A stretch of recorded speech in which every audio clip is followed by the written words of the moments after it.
Hello friends, welcome to our channel Engineers Revolution.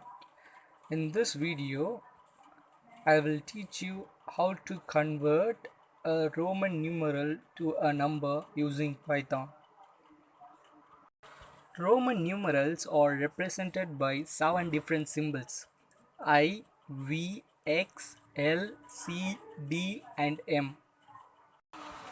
The symbol I represents the value 1, V stands for 5, X stands for 10, L stands for 50, C stands for 100, D stands for 500 and M stands for 1000. For example, 2 is written as II in Roman numeral, just two ones added together. Also, 12 is written as XII, which is simply X plus II.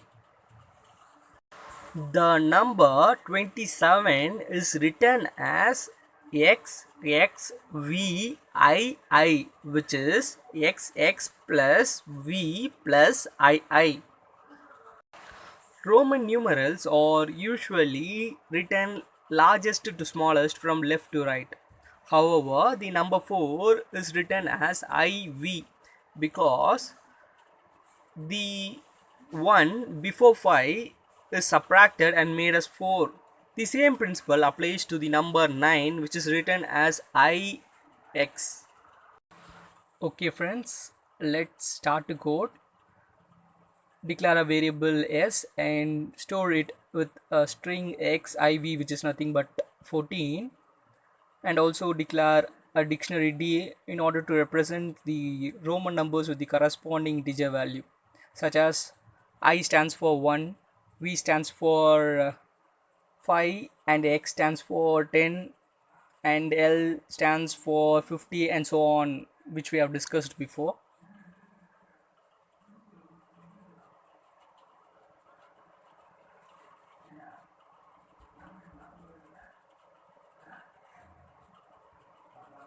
C stands for 100,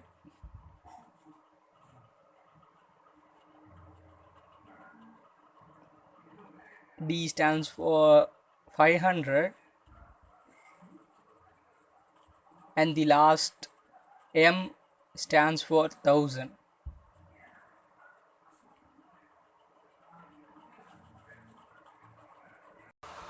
Let's use a for loop to iterate through the characters in the string S. Describe an if condition to check whether the number represented by the corresponding character is lesser than the number represented by the character next to it, and also to check whether we have reached the end of the string with the I plus 1 is not equal to len of s.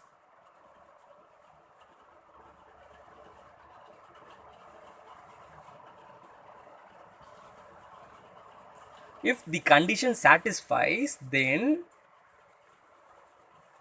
decrement the value of the number represented by the corresponding character from the variable ans. Before decrementing it, uh, initialize the variable to 0.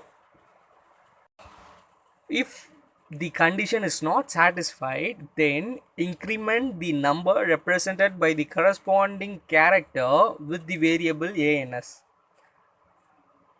The required answer is being stored in the variable ans, so let's print it and run our code.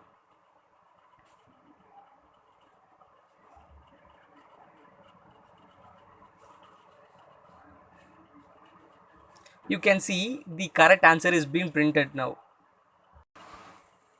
Let's now alter the input and run our code. It works pretty well. Let's make our input as a user defined one, so insert an input statement, and also let's define a function and make our code within it.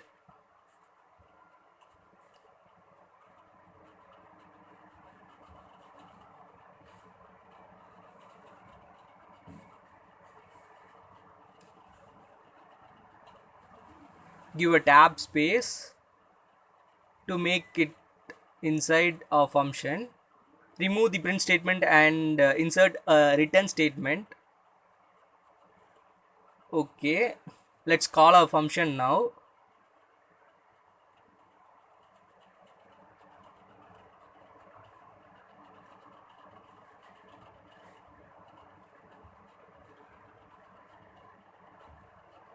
Let's run our code now.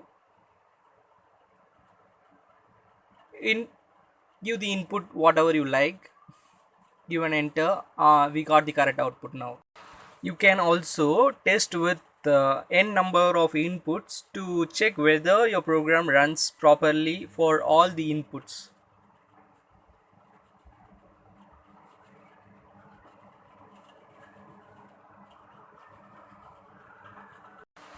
Let me paste my code in the lead code section to test for all the cases.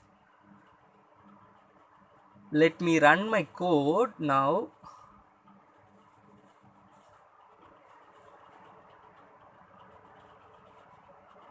It has passed all the local test cases. Let me submit for all the test cases now. It has passed all the test cases. Okay friends, thanks for watching this video. With an interesting problem, I will meet you in the next video. Until then, it's bye from our team.